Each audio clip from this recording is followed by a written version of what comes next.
সব নবীরা তার উম্মতকে বলছে, ইদা লাম তাস্তাহি ফাসনা মা শিতা, তোমার যদি লজ্জা না থাকে তোমার যা মন চায় তুমি তা করো। তোমার লজ্জা যদি না থাকে তোমার যা মন চায় তুমি তা করো। এই হাদিস থেকে শিক্ষা, সব নবী তার উম্মতকে লজ্জাশীলতার শিক্ষা দিছে। আর বলছে যদি তোমার লজ্জা না থাকে তো তোমার যা মন চায় তুমি তা করো। এটাই বাস্তবতা। আজকে লজ্জাশীলতার অভাবে বর্তমান যুগের ছেলেরা 20 বছর বয়স, 25 বছর বয়স এইভাবে শর্ট প্যান্ট পরে, আর শর্ট প্যান্ট পরার সংখ্যা এখন দিন দিন বৃদ্ধি পাচ্ছে। এটা একমাত্র লজ্জাশীলতার অভাব। লজ্জা যখন মানুষের না থাকবে, মানুষ যা মন চায় তা করবে। অথচ আল্লাহ রাসূল সাল্লাল্লাহু আলাইহি সাল্লাম বলছেন, লা তানজুর ইলা ফাকিজি হাইয়িন ওয়ালা মাইয়িতিন, তুমি জীবিত ব্যক্তির রানের দিকেও তাকাবা না, মরা ব্যক্তির রানের দিকেও তাকাইতে রাসূল নিষেধ করেছেন। আর যুবক 20 বছরের বয়স, সে বর্তমানে প্যান্ট পরে তার রান অন্যদেরকে দেখায় দেয়। তাদেরকে স্পষ্ট বলে দেন, তুমি এই এলাকার যত বড় পাওয়ারফুল আর তুমি এইভাবে দেখাও, তুমি মনে হয় খুব বালি মারায় চলতেছো না, তুমি নির্লজ্জ আর বেহায়া, এই জন্য তুমি এইভাবে রাস্তায় নির্লজ্জ বেহায়া। রাসূল সাল্লাল্লাহু আলাইহি সাল্লাম বলেছেন, লজ্জা না থাকলে এমন। আলহামদুলিল্লাহ ওয়া কাফা ওয়া সালামুন আলা ইবাদিহি আল্লাযীনা ইসতাফা।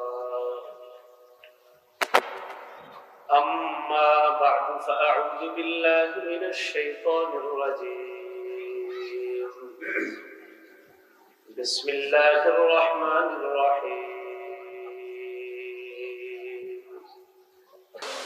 اللهم صل على محمد وعلى آل محمد كما صليت على إبراهيم وعلى إبراهيم إنك حميد مجيد. اللهم بارك على محمد وعلى آل محمد كما باركت على إبراهيم وعلى آل إبراهيم إنك حميد مجيد. মারকাজুস সুন্নাহ আল ইসলামিয়া মহিলা মাদ্রাসার উদ্যোগে আয়োজিত ইসলাহি মাহফিলে উপস্থিত হযরত উলামায়ে কেরাম, মুসলমান ভাইরা, পর্দার আড়ালে অবস্থানরত মা বোনেরা, আল্লাহ পাক রব্বুল আলামিনের দরবারে শুকরিয়া আদায় করছি। আল্লাহ আমাদেরকে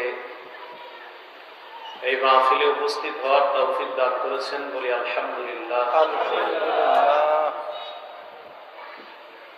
মাদ্রাসার নাম মারকাজুস সুন্নাহ। নামের মাধ্যমে বোঝা যায় যেখান থেকে সুন্নাহের প্রচার প্রসার ঘটানোর চেষ্টা করা হবে, সেই কেন্দ্রের নামটা রাখা হয়েছে মারকাজুস সুন্নাহ। যদিও নাম সুন্নাহ, উদ্দেশ্য হলো কোরআন সুন্নাহর প্রচার। কারণ সুন্নাহের মধ্যেও কোরআন অন্তর্ভুক্ত, আবার কোরআনের মধ্যেও সুন্নাহ আছে। সুন্নাহ মানে রসুলের গোটা জীবনটাই, তো রসুলের গোটা জীবনে কোরআন আছে। কোরআন গবেষণা করলে আবার সুন্নাহ এসে যায়, কারণ আল্লাহ বলেছেন, মা ইয়ানতিকু আনিল হাওয়া ইন হুয়া ইল্লা ওয়াহয়ু ইউহা। রাসূল আকরাম সাল্লাল্লাহু আলাইহি সাল্লাম নিজের থেকে কিছু বলেন না, যা বলেন সব ওহী আসে ওনার কাছে, ওই ওহী উনি আমাদের কাছে শোনায় দেন। তাহলে কোরআনের মধ্যে রাসূল সাল্লাল্লাহু আলাইহি সাল্লামের সুন্নাহ প্রমাণিত। আর আল্লাহ বলেছেন, মা আতাকুমুর রাসূল ফাখুযু, রাসূল সাল্লাল্লাহু আলাইহি সাল্লাম তোমাদেরকে যা দেয় সেটা গ্রহণ করো। ওয়া মা নাহাকুম আনহু ফান্তাহু, যা থেকে নিষেধ করে সেটা থেকে তোমরা বিরত থাকো। যাই হোক, আপনাদের সামনে যে আয়াতে কারিমা তেলাওয়াত করলাম, আয়াতের বিষয়বস্তু শুনে আমরা আস্তে ধীরে সুন্নাহের দিকে আসবো। আল্লাহ বলেন, ইয়া বানি আদম, আহে আদম সন্তান, ক্বাদ আনজালনা আলাইকুম লিবাসা, আমি তোমাদেরকে পোশাক দিয়েছি, পোশাক নাজিল করেছি তোমাদের জন্য। ইউয়ারি সাওআতিকুম, যা তোমাদের লজ্জাস্থান ঢেকে রাখে। যা ঢেকে রাখার, এইগুলা ঢেকে রাখার জন্য আমি তোমাদেরকে পোশাক দিয়েছি। ওয়ারিশা, এবং সৌন্দর্যতার জন্য। পোশাক ইমানদারের সৌন্দর্য, এটা সত্যি কথা। ওয়ালিবাসুত তাকওয়া, তবে সবচেয়ে শ্রেষ্ঠ পোশাক হলো তাকওয়ার পোশাক। যালিকা খাইর, এটাই উত্তম, এটাই কল্যাণ। তাকওয়ার পোশাকটা সবচেয়ে উত্তম। আয়াত দ্বারা বোঝা যায় আমাদেরকে আল্লাহ লাজুক হতে বলতেছেন, লজ্জাশীল। ইমানদারদের উচিত লজ্জাশীল হওয়া। ইমানদারদের কেন লজ্জাশীল হওয়া দরকার? তিরমিজি শরীফের 1080 নম্বর হাদিসে রাসূল আকরাম সাল্লাল্লাহু আলাইহি ওয়াসাল্লাম বলেন, قال رسول الله صلى الله عليه وسلم أربع من سنن المرسلين। রাসূল আকরাম সাল্লাল্লাহু আলাইহি ওয়াসাল্লাম ইরশাদ করেন, সমস্ত রাসূলদের সুন্নাত হলো চারটা। আল হায়া, এক নাম্বার লজ্জাশীলতা, সব রাসূলের সুন্নাত। দুই নাম্বার ওয়াত্তাআত্তুরু, সুগন্ধি ব্যবহার করা, সব রাসূলের সুন্নাত। তিন নাম্বার ওয়াসিওয়াক, মেসওয়াক করা, সব রাসূলের সুন্নাত। চার নাম্বার ওয়ান্নিকাহ, বিয়ে করা, সব রাসূলের সুন্নাত। তাহলে সমস্ত রাসূলদের সুন্নাত চারটা, এর মধ্যে এক নাম্বার লজ্জাশীলতা, সব রাসূলের সুন্নাত। আল্লাহ আমাদের সকল নারী পুরুষ সকলকে লজ্জাশীলতার গুণে গুণান্বিত হওয়ার তৌফিক দান করেন। লজ্জাশীল না হওয়ার কারণে কি ক্ষতি হচ্ছে আমাদের? বুখারী শরীফের 80 নম্বর হাদিস, قال رسول الله صلى الله عليه وسلم إن من أشراط الساعة أن يرفع العلم। রাসূল আকরাম সাল্লাল্লাহু আলাইহি সাল্লাম বলেন, কিয়ামতের আলামত হলো আইয়ুরফা আল ইলমু, ইলমকে উঠিয়ে নেওয়া হবে। এটা একটা কিয়ামতের বড় আলামত। ওয়ায়াসবুত আল জাহলু, মূর্খতা সমাজে ছড়িয়ে পড়বে, এটা কিয়ামতের আলামত। ওয়ায়ুশরাব আল খামরু, মাদকের জয় জয়কার অবস্থা হবে। সমাজের রন্ধ্রে রন্ধ্রে মাদক সেবন করা হবে, এটা কিয়ামতের আলামত। জিনা ব্যভিচার ছড়িয়ে পড়বে, এটা কোনো ব্যাপার হবে না। জিনা করা, ব্যভিচার করা, এটা কোনো ব্যাপার হবে না। জিনা ব্যভিচার করা, এটা কিয়ামতের আলামত। সহিহ বুখারীর 6612 নম্বর হাদিস, قال رسول الله صلى الله عليه وسلم إن الله كتب على ابن آدم حظه من الزنا। সব আদম সন্তানকে আল্লাহ জিনার পরীক্ষা দ্বারা পরীক্ষা করবেন। সব আদম সন্তানকে জিনার পরীক্ষা দ্বারা আল্লাহ পরীক্ষা করবেন। এই পরীক্ষা আদম সন্তান করবে, উপায় নাই না পড়ে, তবে পরীক্ষায় করার পরে উত্তীর্ণ হওয়া চাই। রাসূল বলেন, কাকে জিনা বলে? ফাজিনাল লিসান আল মানতিক, মুখের জিনা হলো কথা বলা। তো মুখের জিনা কথা বলা, এটা যে নারীর সাথে দেখা দেওয়া হারাম, তার সাথে কথা বলা হারাম। ফোনেও তার সাথে কথা বলা হারাম। জিনাল আইনি আন-নাজ, চোখের জিনা দেখা, যেই নারীর সাথে দেখা দেওয়া হারাম, তাকে ইচ্ছাকৃতভাবে দেখা, এটা চোখের জিনা। ওয়া জিনাল ইয়াদি আল-বাত, হাতের জিনা স্পর্শ করা। মোবাইলের মাধ্যমে যারা অবৈধভাবে কোনো নারীর সাথে চেটিং করেন, এটাও হাতের জিনার অন্তর্ভুক্ত। এই জিনার পরীক্ষায় ম্যাক্সিমাম মানুষ এখন করতেছে, বিশেষ করে যারা স্মার্টফোন চালায়। এই জিনার পরীক্ষায় সবাই পড়তেছে।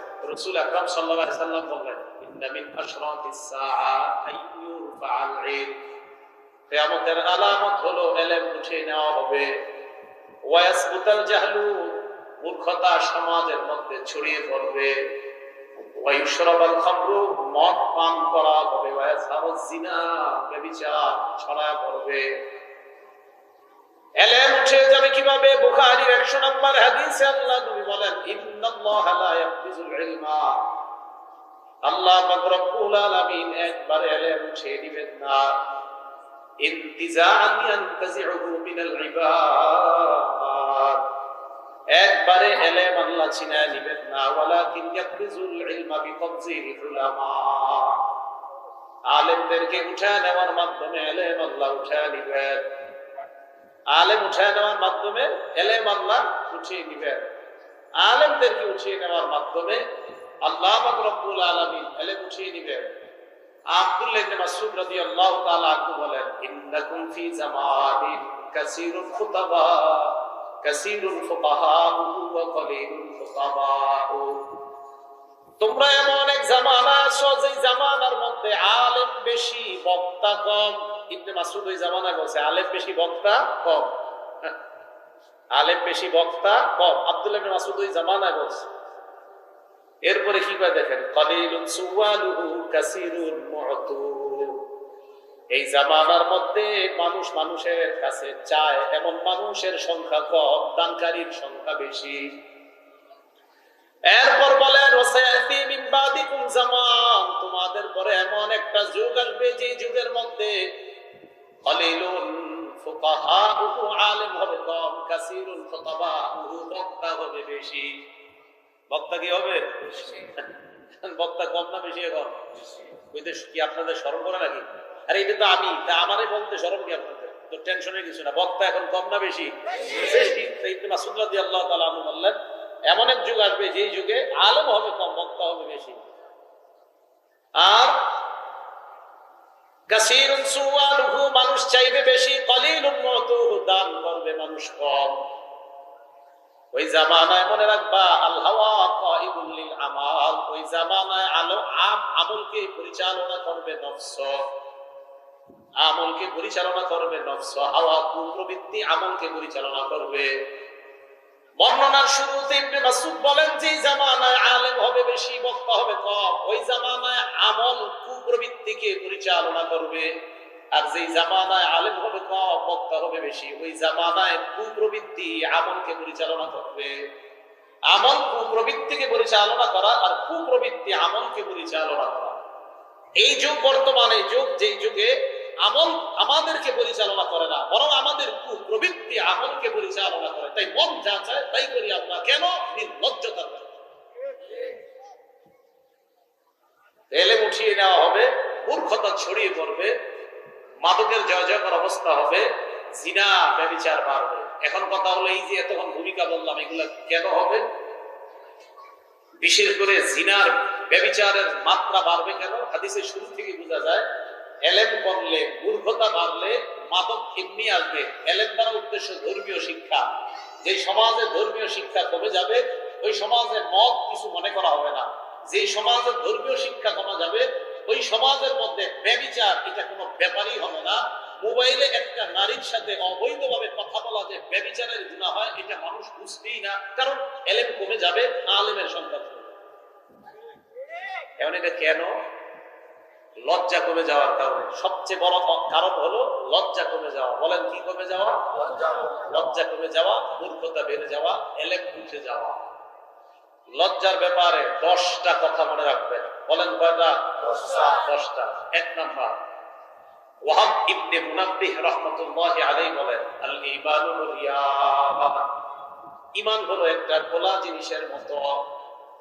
লিবাসুহু আত-তাকওয়া, এই খোলা ঈমানের পোশাকের নাম হলো তাকওয়া। ওয়া জিনাতুহু আল হায়া, আর এই খোলা ঈমানের পোশাক হলো তাকওয়া, আর তার সৌন্দর্যের নাম হলো লজ্জা। বলেন, ঈমানের সৌন্দর্যের নাম কি? লজ্জা। ঈমানের সৌন্দর্যের নাম কি? লজ্জা। পোশাকের নাম তাকওয়া, সৌন্দর্যের নাম লজ্জা। এগুলো 1 নাম্বার কথা। 2, যে ব্যক্তিকে আল্লাহ লজ্জার পোশাক পরায়া দিয়েছে, এই জন্য আল্লাহর কাছে নামাজ পড়ে বলবেন, আল্লাহ তুমি আমার লজ্জার পোশাক পরায়া দাও। মান কাসাবুল হায়া সাওবা লাম ইয়ারান নাস আইবা। কোন ব্যক্তির শরীরে যদি লজ্জার পোশাক এসে যায়, মানুষ তার দোষ ত্রুটি দেখতে পারে না, আল্লাহ তার দোষ ত্রুটি গুলা মানুষের চোখ থেকে আড়াল করে দেয়। যে ব্যক্তি লজ্জার পোশাক পরবে, তার দোষ ত্রুটি আল্লাহ মানুষের চোখ থেকে আড়াল করে দেয়। তাহলে এইগুলো 2 নাম্বার। 1 নাম্বার, লজ্জা হলো ঈমানের সৌন্দর্য। 2 নাম্বার, লজ্জার পোশাক যে পরবে, মানুষের চোখে তার দোষ তত ঢেকে যাবে। 3 নাম্বার, প্রত্যেকটা ধর্মের একটা বৈশিষ্ট্য আছে। ইসলাম ধর্মের বৈশিষ্ট্যের নাম হলো লজ্জা। সুবহানাল্লাহ। ইবনে মাজাহ হাদিস নাম্বার 4181 নম্বর হাদিস। ক্বালা রাসূলুল্লাহ সাল্লাল্লাহু আলাইহি ওয়াসাল্লাম ইন্না লিকুল্লি দীনিন খুলুকা ওয়া খুলুকুল ইসলামি আল হায়া। নবীজি বলেন প্রত্যেকটা ধর্মের একটা স্বতন্ত্র বৈশিষ্ট্য আছে। ইসলাম ধর্মের স্বতন্ত্র বৈশিষ্ট্যের নাম হলো লজ্জা। ইসলাম ধর্মের স্বতন্ত্র বৈশিষ্ট্যের নাম লজ্জা। এটা বুঝাইতে পারি না আমি যে লজ্জা একটা ধর্মের স্বতন্ত্র বৈশিষ্ট্য। এটা আমাদের রাসূল আমাদেরকে জানিয়ে দিয়েছে যে ইসলাম ধর্মের আছে, বা প্রত্যেকটা ধর্মের একটা আলাদা স্বতন্ত্র বৈশিষ্ট্য আছে। তো এই লোকের একটা স্বতন্ত্র বৈশিষ্ট্য হলো এই, তার স্বতন্ত্র বৈশিষ্ট্য এই। রাসূল বলেন ইসলামের স্বতন্ত্র বৈশিষ্ট্য হলো লজ্জা। যেই মুসলমানের লজ্জা যত বেশি তার ঈমান তত বড়।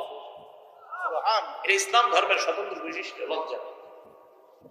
4 নাম্বার, লজ্জা ঈমানের অঙ্গ।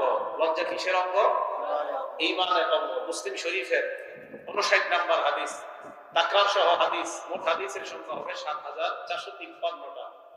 59 নাম্বার হাদিস। আমাদের মাদ্রাসা সিলেবাসে মিলবে না, বাকি তাকরার সহ কোন সিলেবাস থাকলে সেখানে মিলবে 59। قال رسول الله صلى الله عليه وسلم الإيمان بضع وستون شعبة وبضع وسبعون شعبة। নবীজি বলেন ঈমানের 70টা শাখা অথবা 60টা শাখা। আল ঈমানু বিদউ ওয়া সাবউনা।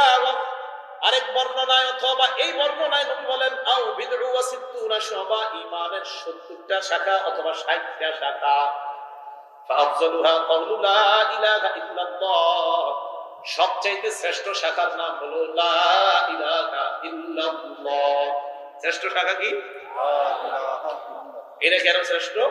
এটার মাধ্যমে মানুষের ঈমান নবায়ন হয়, ঈমান তাজা হয়। বলেন ঈমান তাজা হয় কিসের মাধ্যমে? লা ইলাহা ইল্লাল্লাহর মাধ্যমে ঈমান তাজা হয়। এজন্য এটা শ্রেষ্ঠ।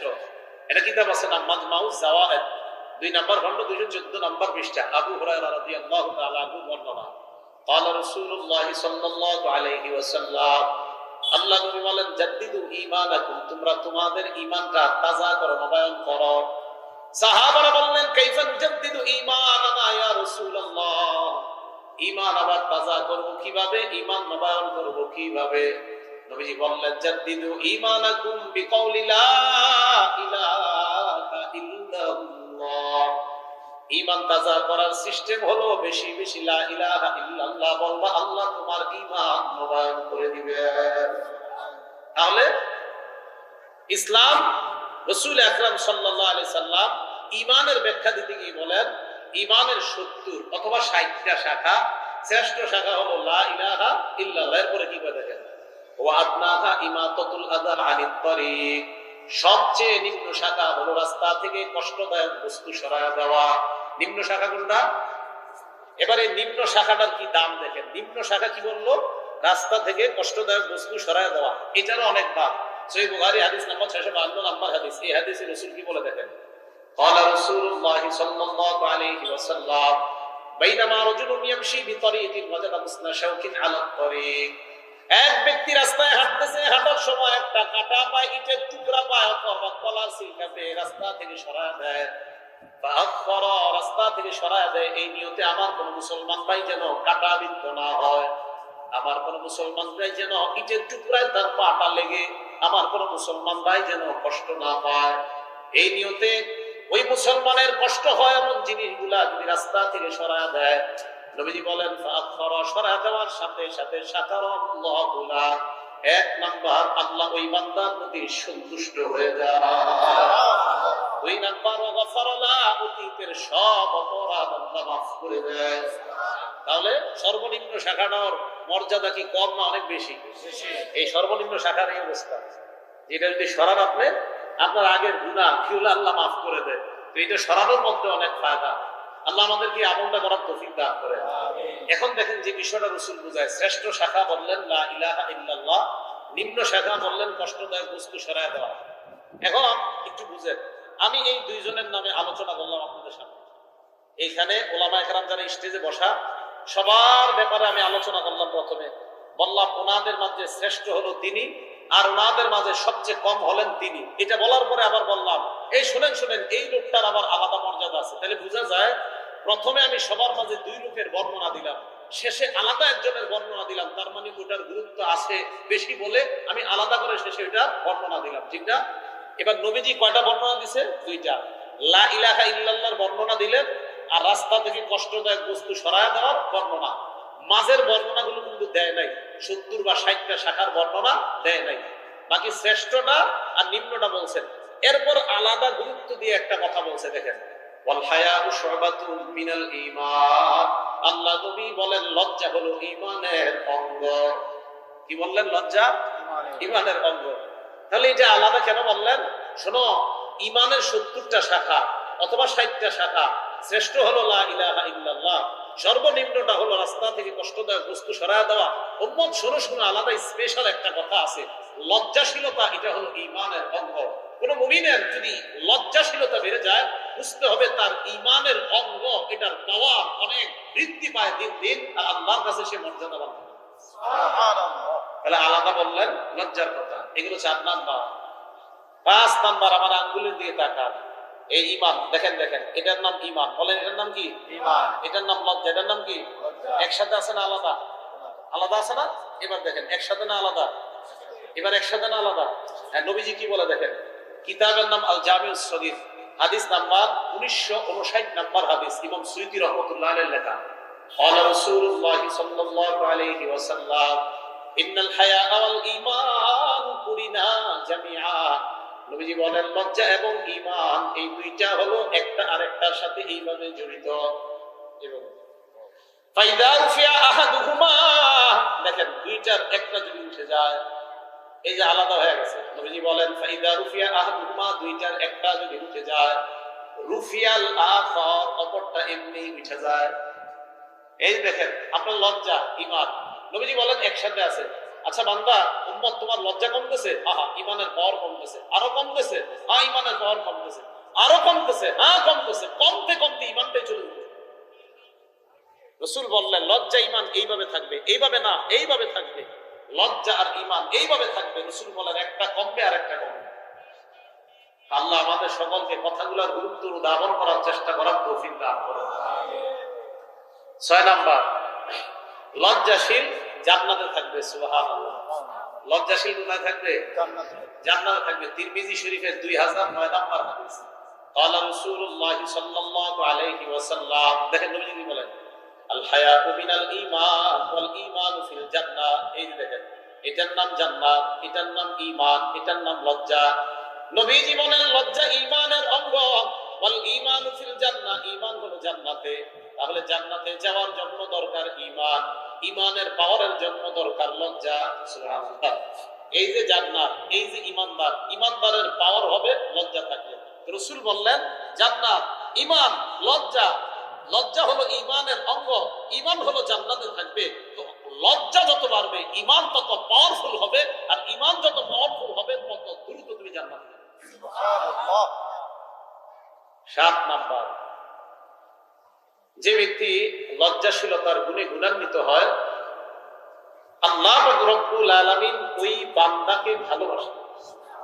আচ্ছা, আল্লাহ ভালোবাসে আমাদেরকে, এরকম তো আমরা সবাই চাই, ঠিক না? এটা সবার চাওয়া। এটাও আল জামিউস সগীর 1662 নাম্বার হাদিস।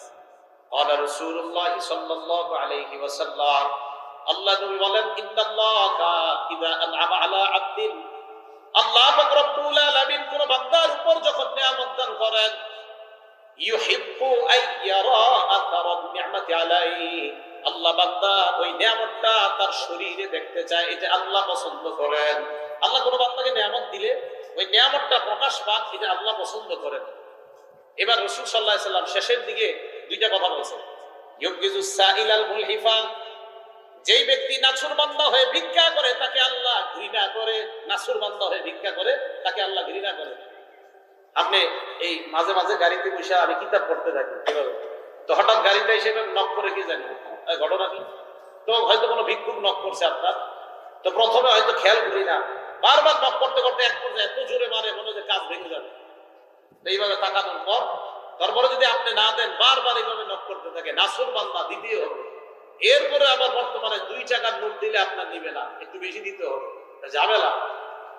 10 নাম্বার গোল চক্করে আমি 2 টাকা দিচ্ছি, নাই কাজ উঠে দিছে, মানে ভাঙতে ছিল না, পরে আমি মিটিয়ে দিছি, পরে এটা কইরা চলে গেছে, পরে কাজ উঠে গেছে।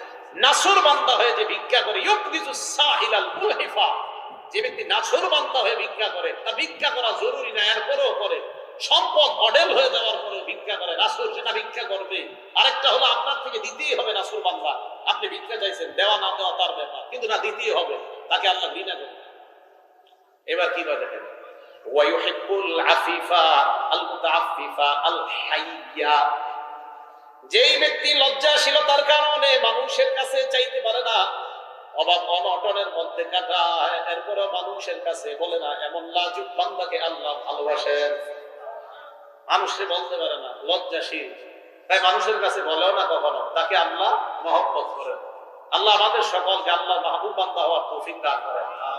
8 নাম্বারটা একটু সহজে বুঝবেন, সহিহ বুখারী হাদিস নাম্বার 6117 নম্বর হাদিস। قال رسول الله صلى الله عليه وسلم, আল্লাহ নবী বলেন, আল হায়াউ লা ইয়াতি ইল্লা বিখাইর, লজ্জা শুধুমাত্র কল্যাণ আর কল্যাণই বয়ে আনে। যেই ঘরের মানুষ যত লাজুক, ওই ঘরে তত বেশি আল্লাহ বরকত দেন। সুবহানাল্লাহ। ছেলে মেয়ে বাবা মা সব লাজুক ঘরের মধ্যে, ওই ঘরে আল্লাহ তত বেশি বরকত দেন। বর্তমানে বরকত তো দূরের কথা, এক রুমে বৈশা বাবা মা ছেলে মেয়ে সব একসাথে অশ্লীল সিনেমা দেখে, বরকত আপনি কোথা থেকে তালাশ করেন? রাসূল আকরাম সাল্লাল্লাহু আলাইহি সাল্লাম বললেন, আল হায়া লা ইয়াতি ইল্লা বিখাইর, লজ্জাশীলতা কল্যাণ নিয়ে এসে ঘরের মধ্যে। 8 নাম্বার। 9 নাম্বার, সহিহ বুখারী হাদিস নাম্বার 6120 নাম্বার হাদিস, আগের হাদিসের পরে 3টা হাদিস পরে। এই হাদিসের মধ্যে রাসূল আকরাম সাল্লাল্লাহু আলাইহি সাল্লাম বলেন, قال رسول الله صلى الله عليه وسلم, আল্লাহ নবী বলেন, ইন্না মিম্মা আদরাকান নাস মিন কালামিন নুবুওয়াতিল উলা, নবীজি বলেন, সমস্ত নবীদের একটা চলে আসা সুন্নাত হলো এই, আবার সমস্ত নবীদের চলে আসা একটা সুন্নাত হলো এই, মানুষ আগের নবীদের থেকে যে বিষয়টা মানুষ পেয়েছে, মানুষ আগের নবীদের থেকে যে একটা সুন্নাত পেয়েছে, সমস্ত উম্মত এই সুন্নাতটা নবীদের থেকে পায়। তাহলে সব নবীদের থেকে মানুষের স্পেশাল পাওয়া একটা সুন্নাত আছে, কি? সব নবীরা তার উম্মতকে বলছে, ইদা লাম তাস্তাহি ফাসনা মা শিতা, তোমার যদি লজ্জা না থাকে, তোমার যা মন চায় তুমি তা করো। তোমার লজ্জা যদি না থাকে, তোমার যা মন চায় তুমি তা করো। এই হাদিস থেকে শিক্ষা, সব নবী তার উম্মতকে লজ্জাশীলতার শিক্ষা দিছে, আর বলছে যদি তোমার লজ্জা না থাকে, তো তোমার যা মন চায় তুমি তা করো। এটাই বাস্তবতা। আজকে লজ্জাশীলতার অভাবে বর্তমান যুগের ছেলেরা 20 বছর বয়স, 25 বছর বয়স এইভাবে শর্ট প্যান্ট পরে, আর শর্ট প্যান্ট পরার সংখ্যা এখন দিন দিন বৃদ্ধি পাচ্ছে। এটা একমাত্র লজ্জাশীলতার অভাব। লজ্জা যখন মানুষের না থাকবে, মানুষ যা মন চায় তা করবে। অথচ আল্লাহ রাসূল সাল্লাল্লাহু আলাইহি সাল্লাম বলছেন, লা তানজুর ইলা ফাকিজি হাইয়িন ওয়ালা মাইয়িতিন, তুমি জীবিত ব্যক্তির রানের দিকেও তাকাবা না, মরা ব্যক্তির রানের দিকেও তাকাইতে রাসূল নিষেধ করেছেন। আর যুবক 20 বছরের বয়স, সে বর্তমানে প্যান্ট পরে তার রান অন্যদেরকে দেখায় দেয়, তাদেরকে স্পষ্ট বলে দেন, তুমি এই এলাকার যত বড় পাওয়ারফুল, আর তুমি এইভাবে দেখাও, তুমি মনে হয় খুব বালি মারায় চলতেছো, না, তুমি নির্লজ্জ আর বেহায়া, এই জন্য তুমি এইভাবে রাস্তায় নির্লজ্জ বেহায়া।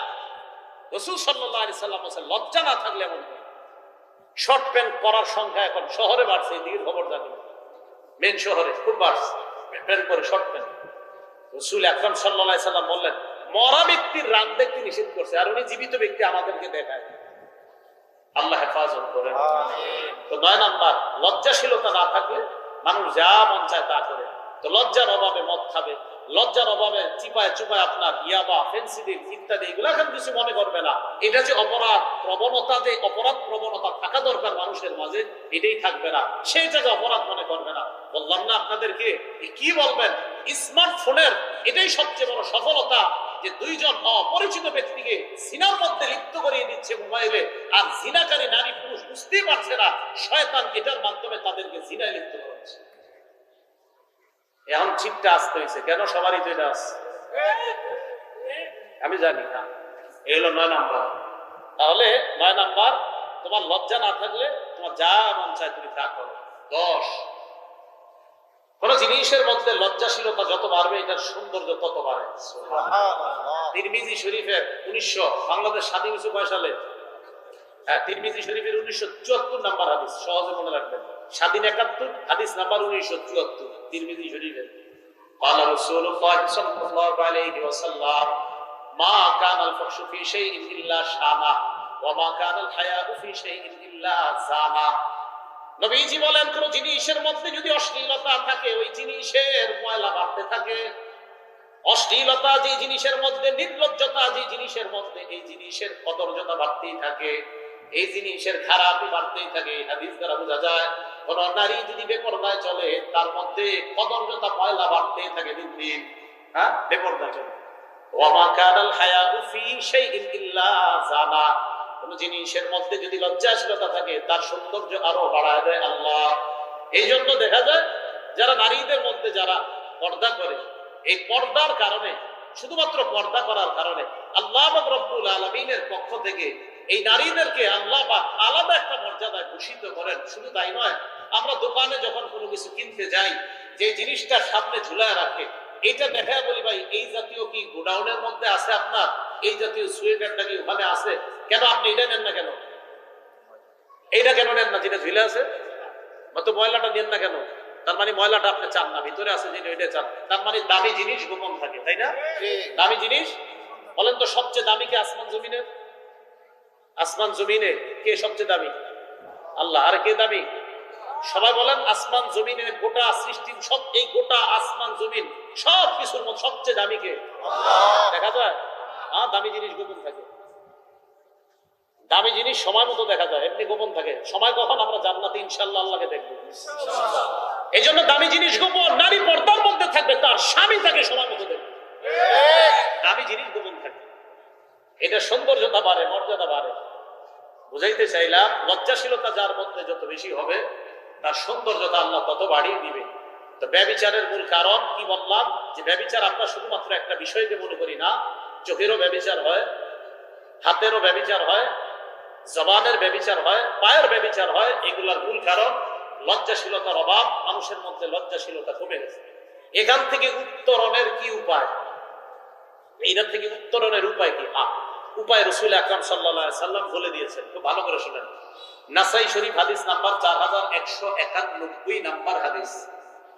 এই হাদিসের বর্ণনাকারীর নাম আব্দুর রহমান ইবনে আব্দ রব্বিল কাবা। এত বড়টা মনে রাখার দরকার নেই, আপনারা সাধারণ জনগণ শুধু আব্দুর রহমান মনে রাখবেন। এই আব্দুর রহমান উনি বলেন, আতাইতু ইলা আব্দুল্লাহ ইবনে আমর রাদিয়াল্লাহু তাআলা আনহু ওয়া হুয়া জালিসুন ফি জিল্লিল কাবা। নবীর সাহাবা আব্দুল্লাহ ইবনে আমরের কাছে আসলাম, তখন তিনি কাবার ছায়ায় বসা। আমি তার কাছে আসলাম, আসার পর দেখি ওয়ান্নাসু আলাইহি মুজতামিউন, মানুষ তাকে ঘেরাও করে আছে। নবীজির এক সাহাবা কাবার ছায়ায় বসা, মানুষ তাকে ঘেরাও করে আছে। সব মানুষ দাঁড়ায় আছে, কেউ বসে আছে, নবীর সাহাবা থেকে কিছু শুনতে চায়। হঠাৎ আল্লাহ নবীর সাহাবা বললেন, কুন্না মা রাসূলিল্লাহি সাল্লাল্লাহু আলাইহি ওয়াসাল্লাম ফি সাফারিন, আমরা নবীজির সাথে এক সফরে ছিলাম। ইদ নাযালনা মানজিলা, সফর করতে করতে এক জায়গায় আমরা অবতরণ করলাম, এক জায়গায় নামলাম। যারা দাওয়াত তাবলীগে যায় অনেক দূরে, তো যাওয়ার সময় সফর করতে করতে ক্লান্ত, অথবা আপনারা যারা অনেক দূরে সফর করেন, উত্তরবঙ্গে অথবা চট্টগ্রাম, কক্সবাজার, যাওয়ার সময় অনেক রেস্টুরেন্টে বিরতি দেন। তো নবীজির সাহাবা বলেন, আমরা সফর করতে করতে এক পর্যায়ে এক জায়গায় যাত্রা বিরতি দিলাম, সেখানে আমরা নামলাম। নামার পর আমাদের সাহাবাদের মধ্যে তিনটা দল হয়। ফামিন্না মাইয়াদরিবু খিবাআ, একদল তাবু টানাইতেছে, তাবুর নিচে আশ্রয় নেবে। দুই নাম্বার ওয়াবিন্না মাইয়ানতাদিলু, আরেক দল তীর প্রতিযোগিতা করতেছে, তীরের নিশানা ঠিক করতেছে। অবিন্না মান হুয়া ফি জাশরাতিহি, আরেক দল পশুগুলোকে চারণভূমির মধ্যে চড়াইতেছে, পানি পান করাইতেছে অথবা ঘাস খাওয়ায়। সাহাবাদের মধ্যে কয় দল? তিন দল।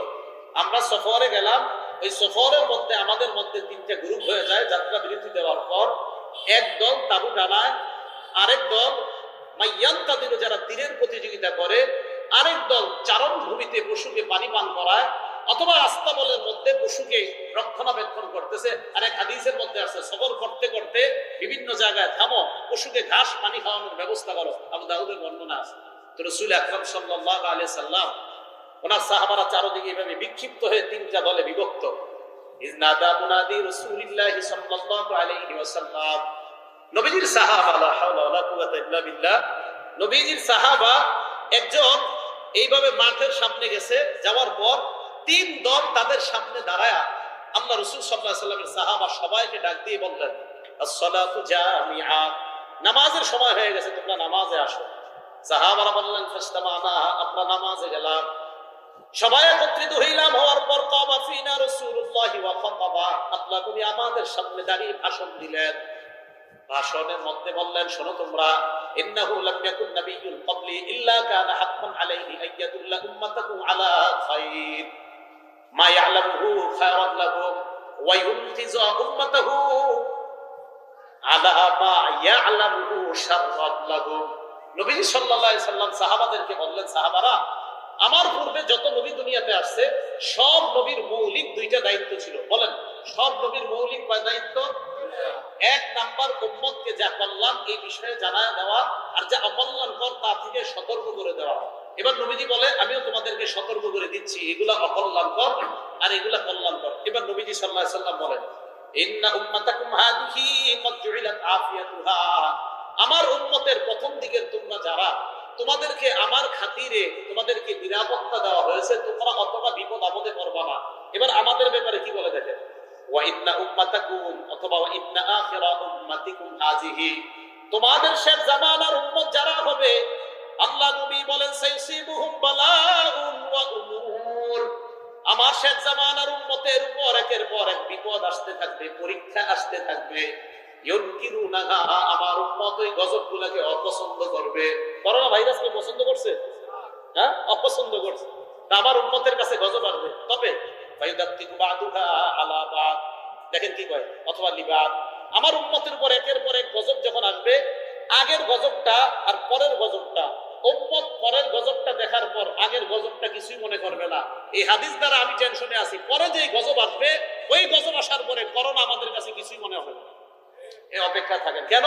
আমরা যে হারে গুনাহ করি, পরেরটা আরো ভয়ঙ্কর হবে।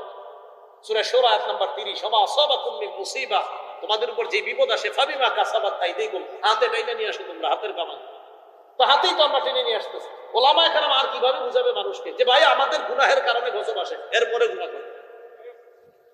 আল্লাহ রাসূল সাল্লাল্লাহু আলাইহি সাল্লাম বললেন, ফায়ুদাক্কিকু বাদুহা লিবাদিন, একটা আরেকটার কাছে তুচ্ছ মনে হবে। এবার নবীজি বলেন, শোনো আমার ইমানদার উম্মত, তোমাদের উপরেও তো গজবটা আসবে, তো তোমরা কি করবা? নবীজি বলেন, ফাতাজিউল ফিতান, ফিতনা আসবে। এক ফিতনা আসার পর আমার ইমানদার উম্মত বলবে, হিয়া মুহলিকাতি, আমি মনে হয় শেষ। ইমানদার বলবে, এই গজবে মনে হয় আমি শেষ। ফাতানকাশিফু, হঠাৎ এই গজব উঠে যাবে, আবার আসবে, আবার ইমানদার মনে করবে আমি শেষ, আবার উঠে যাবে। বলেন করোনা ভাইরাসে ইমানদার মারা গেছে কিনা? মারা গেছে, সত্যি কথাই তো, ইমানদারও মারা গেছে। নবীজি বললেন, গজবের মধ্যে পড়ার পর তুমি কি করবা? ফামান আহাব্বা আইয়ুজাহজাহা আনিন নার ওয়া ইউদখালাল জান্নাহ, তোমাদের মধ্যে তোমরা যদি জাহান্নাম থেকে বাঁচতে চাও, জান্নাতে যাইতে চাও, ফালতুদরিকু মাউতাতুহু ওয়া হুয়া মুমিনুন বিল্লাহি ওয়াল ইয়াউমিল আখির, তোমার মরণটা ওই গজবের মধ্যে এবং অবস্থায় যেন হয় তুমি আল্লাহ মানো আর আখিরাত মানো, আশা করা যায় মরলে তোমার ঠিকানা হবে জান্নাত। তাহলে গজবের সময়ও আমার ইমানদার উম্মত, তোমার বিশ্বাস যেন এটা হয় আল্লাহ এক, আমাকে রাসূল হিসেবে মানো আর আখিরাত বিশ্বাস করো, ওই গজবের মধ্যে যেন ঈমান তোমার হরণ হয়ে না যায়, তাই তুমি খুব সতর্ক থাকবা। এজন্য গজব আসলে আমাদের ঈমান আছে না নাই এটা নিয়ে পরীক্ষা শুরু হয়। আল্লাহ আমাদের সকলকে কথাগুলো বোঝার তৌফিক দান করেন। এখন রাসূল বললেন, সব উম্মতকে তার নবী দুইটা বিষয় জানা দিয়েছে, যা কল্যাণকর যা অকল্যাণকর। এখন কথা হলো, হুজুর কল্যাণকর আর অকল্যাণকর বিষয়টা কি একটু বলেন না। বলার আগে আগে নাসাই শরীফের 4189 নাম্বার হাদিসটা শুনি। নবীজি এটি বললেন, সাহাবা জারির রাদিয়াল্লাহু তাআলা আনহু কি বলে দেখেন, উনি বলেন, বায়াতুন নবিয়্য সাল্লাল্লাহু আলাইহি ওয়াসাল্লাম আলা সামঈ ওয়াত তাআতি, নবীজির সাহাবা হযরত জারির বলেন, আল্লাহর নবীর হাতে বায়াত করলাম, নবীর কথা শুনবো এবং মানবো। তাহলে আপনারাও রাজি, আমরা লজ্জাশীলতা গুণে গুণান্বিত হব আর নির্লজ্জতা থেকে আমরা বাঁচবো। এই বাঁচার জন্য প্রথমে আমার সাথে আপনারা বলতে হবে, বলেন নবীর কথা শুনবো, নবীর কথা মানবো। তো সাহাবাও বললেন, নবীজি উম্মতকে দুই বিষয়ে সতর্ক করছে, যা কল্যাণ জানাইছে, যা অকল্যাণ তা থেকে সতর্ক করছে। তো সাহাবা বললেন, নবী যা বলবে তা শুনবো এবং মানবো, এই বিষয়ে আমি নবীর হাতে বায়াত করলাম। তাহলে আমরাও নবীর সাথে অঙ্গীকার করলাম, যা শুনবো তা মানবো ইনশাআল্লাহ। এখন কথা হলো আমরা কখন মানবো, এটা মন দিয়ে শোনেন। নাসাই শরীফের হাদিস নাম্বার 4149 নাম্বার হাদিস, উবাদা ইবনে সামিত রাদিয়াল্লাহু তাআলা আনহু বর্ণনা। তিনি কি বলে দেখেন, তিনি বলেন, বায়া'আন নবিয়্য সাল্লাল্লাহু আলাইহি ওয়াসাল্লাম, নবীজির হাতে আমরা বায়াত হলাম, আলা সামঈ নবীর কথা শুনবো, ওয়াত্তাআ নবীর কথা মানবো, ঠিক তো? এবার বলে ফিল ইউসরি ওয়াল উসরি, সহজ অবস্থায় মানবো, কঠিন অবস্থায় মানবো, মানে আমার অনুকূলে হলেও নবীর কথা মানবো, আমার বিপক্ষে গেলেও মানবো। তাহলে আপনারা ওয়াদা করছেন, আমার অনুকূলে হলেও মানবো, আমার প্রতিকূলে হলেও মানবো, সহজ অবস্থায় মানবো, কঠিন অবস্থায় মানবো। এবার বলেন তো, সুদ হালাল না হারাম? তাহলে আমার পক্ষে গেলেও সুদ হারাম, আমার বিপক্ষে গেলেও হারাম, ঠিক না? আর সুদ এটা হারাম, বাস এটা হারাম হারাম। সুদ আমি খাইলেও হারাম, না খাইলেও হারাম, কিন্তু হারাম। এরকম না যে আমি মসজিদের সভাপতি, আমি সুদ খাই না হালাল, বিষয়টা এমন না, হারাম হারাম। তাহলে আমরা ওয়াদাবদ্ধ হইলাম যে আমার পক্ষে যাক বিপক্ষে যাক, রসুলের কথা শুনবো, রসুলের কথা মানবো। এবার দেখেন কি কয়, ওয়াল মানশাদ, সুখেও নবীর কথা মানবো, ওয়াল বুকরাহ, দুঃখেও নবীর কথা মানবো। তাহলে সুখেও নবীর কথা মানবো, দুঃখেও নবীর কথা মানবো। আমি খুব বিপদে আছি, তাহলে আল্লাহ রসুলকে অস্বীকার করবো, আল্লাহকে অস্বীকার করবো। আমি খুব ভালো আছি, আল্লাহকে অস্বীকার করবো, রসুলকে অস্বীকার করবো। তাহলে অনুকূলেও নবীর কথা মানবো, প্রতিকূলেও মানবো, সুখেও মানবো, দুঃখেও মানবো। রাজি? এবার আর কিসে মানবো? নবী বলেন যোগ্য ব্যক্তি যদি যোগ্যতার আসন দখল করে, তার বিরোধিতা আমরা করব না। যোগ্য ব্যক্তি যোগ্যতার আসন দখল করলে তার বিরোধিতা আমরা করব না। তো যোগ্য ব্যক্তি যোগ্য জায়গায় বসলে যদি তার বিরোধিতা করি, বুঝতে হবে রসুলের সাথে ওয়াদা খেলাফ। এরপরে কি করে দেখেন, ওয়ান লাকুলা বিল হাক্কি, সত্য কথা আমরা বলবো, হাইসু কুন্না লা নাখাফু ফিল্লাহি লাওমাতা লাইম। সত্য কথা বলতে গিয়ে আল্লাহর এই ক্ষেত্রে আমরা সত্য কথা বলতে গিয়ে কোন নিন্দুকের নিন্দাকে আমরা ভয় করব না। কোন নিন্দুকের নিন্দা ভয় করা যাবে না সত্য কথা বলতে গিয়ে। এই মর্মে রাসূল সাল্লাল্লাহু আলাইহি ওয়াসাল্লামের কাছে আমরা বায়াত হলাম। এখন প্রশ্ন হলো যে তাহলে বায়াত হলাম, বায়াত হওয়ার পরে নবীজি কি বলছে একটু বলেন না করে, কি কি করতে বলছে আর নিষেধ করছে। এবার দেখেন, নাসাই শরীফ হাদিস নাম্বার 4161 নাম্বার হাদিস, ক্বালা রাসূলুল্লাহ সাল্লাল্লাহু আলাইহি ওয়াসাল্লাম। তাহলে আমরা রাজি হয়ে গেছি, নবীর সব কথা শুনবো মানবো। এবার কি বলে দেন, বাইউনি, আমার হাতে বায়াত হও। তো আমরা বলেন হুজুর জি আমরা বায়াত হবো ইনশাআল্লাহ, রাসূলের কথা মানবো। কি আলা আল্লাহ তুশরিকু বিল্লাহ, তোমরা আমার সাথে শিরিক করবে না, এই মর্মে বায়াত হও। তাহলে আমরা বায়াত হলাম, আমরা শিরিক করব না। 2 নাম্বার, আলা তুশরিকু, চুরি করবে না। কি করবো না? এবার 3 নাম্বারটা মন দিয়ে শুনেন, ওয়ালা তাজিনু, জিনা করবা না, ব্যভিচার করবা না। আবার আসেন আগের কথায়, জিনা ছড়ায় পড়ছে। জিনা কেন ছড়াইছে? নির্লজ্জতার কারণে। নির্লজ্জতার কারণে কি হয়েছে? জিনা ছড়ায় পড়ছে। জিনা করা কেন যাবে না? রসুলের সাথে ওয়াদাবদ্ধ হয়েছি, আমার অনুকূলে যাক আমার বিপক্ষে যাক, রসুল যা বলবে তাই শুনবো। রসুল বলছে জিনা করা যাবে না, তো যেই কাজে জিনা হয় ওই কাজও আমরা করবো না। তাই কেন? রসুল কোরআনের মাধ্যমে আমাদেরকে জানায়া দিছে আল্লাহর কথা, ওয়ালা তাকরাবু জিনা, জিনার কাছেও যায় না। হুজুর জিনার কাছে যায় না, এটা কি একটু বুঝাইয়া দেন। জিনা যেই বিষয়গুলা জিনার প্রতি উদ্বুদ্ধ করে, কোন মাধ্যম যদি আপনাকে জিনার কাছে নিয়ে যায়, ওই মাধ্যম ব্যবহার করবো না আমরা। কোন মাধ্যম অবলম্বন করলে একটা নারীর সাথে অবৈধ সম্পর্কের সম্ভাবনা আছে, এটার কাছাকাছিও যাব না। এই যে যাব না বলে রসুলের কাছে আমরা বায়াত হইছি। রসুল বললেন ওয়ালা তাজিনু, জিনা করো না, তাহলে ব্যভিচার করা যাবে না। 4 নাম্বার, ওয়ালা তাকতুলু আওলাদাকুম, সন্তান হত্যা করো না দারিদ্রতার ভয়ে। 5 নাম্বার, ওয়ালা তাতু বিবুহতান তাফতারুনাহু বাইনা আইদিকুম, নিজেরা বানায়া বানায়া মিথ্যা কথা বলবা না। ফেসবুক ইউটিউবের মাধ্যমে মিথ্যা কথা বলা হারাম। ফেসবুকে কোনো মিথ্যা সংবাদ যদি কেউ ছড়ায়া দেন, কিয়ামত পর্যন্ত আপনি শাস্তির জন্য প্রস্তুত হন। সহিহ বুখারী হাদিস নাম্বার 7047 নাম্বার হাদিস। এই পাশে 3টা দাগ দিবে, কাটা হবে, রক্ত পড়তে থাকবে, আবার ভালো হবে, আবার এই পাশে 3টা দাগ, রক্ত পড়তে থাকবে। রাসূল সাল্লাল্লাহু আলাইহি সাল্লাম বলেন, আমি এক ব্যক্তির সামনে দিয়ে চলতে লাগলাম, তাকায় দেখলাম এক ব্যক্তি তার মাথার সামনে দাঁড়ানো, বিকাল্লুবিন মিন হাদিদিন, লোহার একটা চিরুনি নিয়ে দাঁড়ানো। রাত আমি দেখলাম ফাইদা ওয়া ইয়াতি আহাদা শাক্কা ওয়াজহিহি, তার চেহারার এক পাশে আসছে, ফায়ুশারশিরু শিদকাহু ইলা কাফা ওয়া মিনখারাহু ইলা কাফা ওয়া মানখিরাহু ইলা কাফা ওয়া আইনাহু ইলা কাফা। একটা দাগ থুতনি থেকে এই পর্যন্ত, আরেকটা দেয় এই নাকের ছিদ্র থেকে এই পর্যন্ত, আরেকটা দেয় চোখের এই জায়গা থেকে এই পর্যন্ত। আমি অবাক হয়ে তাকায়া দেখলাম, সহিহ বুখারী 7047 নাম্বার হাদিস, এত বড় হাদিস, শুধু সামান্য একটু বলতেছি। রাসূল আকরাম সাল্লাল্লাহু আলাইহি সাল্লাম বলেন, এরপর আমি দেখলাম ওই পাশে গেছে, আবার 3টা দাগ দেয়, দাগ দেওয়ার পর দেখলাম এই পাশ ভালো হয়ে গেছে। ঘটনা কি? আমি দুই ফেরেশতাকে প্রশ্ন করলাম, এটা কে? ফেরেশতা বললেন, ইয়া রাসূলুল্লাহ, এই ব্যক্তি মিথ্যা সংবাদ ছড়াইতো এলাকার মধ্যে। ছড়ানোর কারণে তার মিথ্যাকে মানুষ সত্য বলে মনে করত। কিয়ামত পর্যন্ত তার মুখটা এইভাবে চেড়া হবে আর রক্ত পড়তে থাকবে, আর কিয়ামতের মাঠে তো শাস্তি আছে। তাহলে মিথ্যা কথা আমরা বানিয়ে বানিয়ে বলবো না, ঠিক আছে না? ইনশাআল্লাহ আমরা মিথ্যা কথা বলবো না। 6 নাম্বার, এই হাদিসের মধ্যে রাসূল সাল্লাল্লাহু আলাইহি ওয়াসাল্লাম বলছে, আমার কাছে তোমরা বায়াত হও, ওয়ালা তাসুনি ফি মারুফ, ন্যায় কোনো কাজ করতে গিয়ে আমার অবাধ্য হবে না। যেই কোনো ভালো কাজে তোমরা আমার অনুসরণ করবা, এই মর্মে আমার কাছে বায়াত হও। তো এই এলাকার মা বোন যারা আছে তারা মনে মনে কয়, হুজুর সাহাবাদেরকে নবীজি বায়াত করছে, আমগরে তো আর করে নাই। কে কইছে আপনাগরে করে নাই? আপনাগরে করছে। দলিল নাসাই শরীফের 4181 নাম্বার হাদিস, বর্ণনাকারীর নাম উমামা বিনতে রুকাইয়া, তিনি বলেন, আতাইতুন নাবিয়্যা সাল্লাল্লাহু আলাইহি ওয়াসাল্লাম ফি নিসওয়াতিন মিনাল আনসার, আমরা একদল নারীর সাথে রাসূল আকরাম সাল্লাল্লাহু আলাইহি সাল্লামের কাছে আসলাম, আনসারী নারীদের সাথে। হাদিস পুরোটা শুনেন। আসার পর আমরা বললাম, বায়ানাকা আলা আল্লা নুশরিকা বিল্লাহ, হুজুর আমরা নারীরা বায়াত করলাম, আমরা শিরিক করব না, ওয়ালা নাসরিকা, চুরি করব না, ওয়ালা নাজনি, জিনা করব না, ওয়ালা নাতি বিবুহতান, মিথ্যা কথা ছড়া দিব না, ওয়ালা নাসিকা ফি মারুফ, অন্যায় ভাবে কাউকে আমরা আপনার কোনো কথা মানতে গিয়ে আমরা আপনার নাফরমানি করব না। এই জায়গায় সন্তান হত্যার কথা বলাটা নারীদের এই হাদিসের মধ্যে আনে নাই। বুঝা গেল সন্তান হত্যা করার ক্ষেত্রে পুরুষের ভূমিকা থাকে বেশি, তাই পুরুষের হাদিসে নবী সন্তান হত্যার কথা বলছে, নারীর হাদিসের মধ্যে সন্তান হত্যার কথাটা রাসূল বেশি বলেন নাই। কেন? কারণ সন্তান হত্যা করার ক্ষেত্রে পুরুষের ভূমিকাটা থাকে বেশি, যে আগামী সন্তানটা নিলে আমার কি রিজিকে একটু সমস্যা হবে কি হবে না, এই টেনশন পুরুষ করে বেশি। তো নারীরা এইভাবে রাসূল সাল্লাল্লাহু আলাইহি সাল্লামের কাছে বায়াত হলেন। বায়াত হওয়ার পরে এক নারী কয়, হুজুর হালুম্মা নুবাইয়ুকা, আপনার হাতটা দেন, একটু আপনার হাতের সাথে হাত লাগাই, এইভাবে দেখেন। হুজুর আপনার হাতে হাত লাগায় বায়াত হই। নবীজি বললেন, লা উসাফিহুন নিসা আবাদা, দেখেন যারা বায়াতের দলিল দেয় না, নারীদেরকে বায়াত করা জায়েজ। এই পিশাবরা কি করে, এতটুকু পর্যন্ত হাদিস বলে, পরেরটা আর বলে না। অনেক খ্রিস্টান নারীদের মাথায় এইভাবে হাত রাখে, বায়াত করে।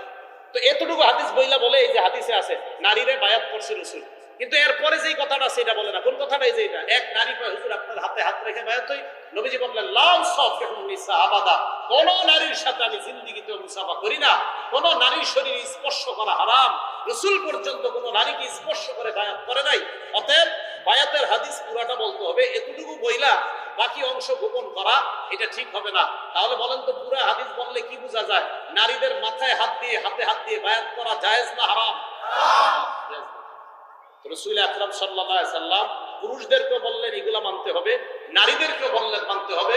সহিহ বুখারীর 6120 নম্বর হাদিসে রাসূল বলে দিলেন, লজ্জা যদি না থাকে যা মন চায় তা করতে পারো, আর লজ্জা যদি থাকে তো আমি যা বললাম তা মানা তোমাদের জন্য সহজ হয়ে যাবে। আল্লাহ রাব্বুল আলামিন আমাদের সকলকে লজ্জাশীলতার গুণে যেন আমরা গুণান্বিত হতে পারি, আমাদের নিজেদের জীবনটা সাজাইতে পারি, আল্লাহ তৌফিক দান করেন। এখন কথা হলো, এই লজ্জাশীলতা শিখবেন কোথায়? পুরুষদের জন্য মাদ্রাসা, নারীদের জন্য মাদ্রাসা। মাশাআল্লাহ, এই জায়গায় নারীদের জন্য একটা মাদ্রাসা করা হয়েছে, মারকাজুস সুন্নাহ, যেখান থেকে সুন্নাহর প্রচার প্রসার হবে, যেখান থেকে একটা মেয়ে কিভাবে শরীয়তের মানদণ্ডে নিজের জীবনটা পরিচালনা করতে পারে, এই শিক্ষাগুলো এখানে দেওয়া হবে।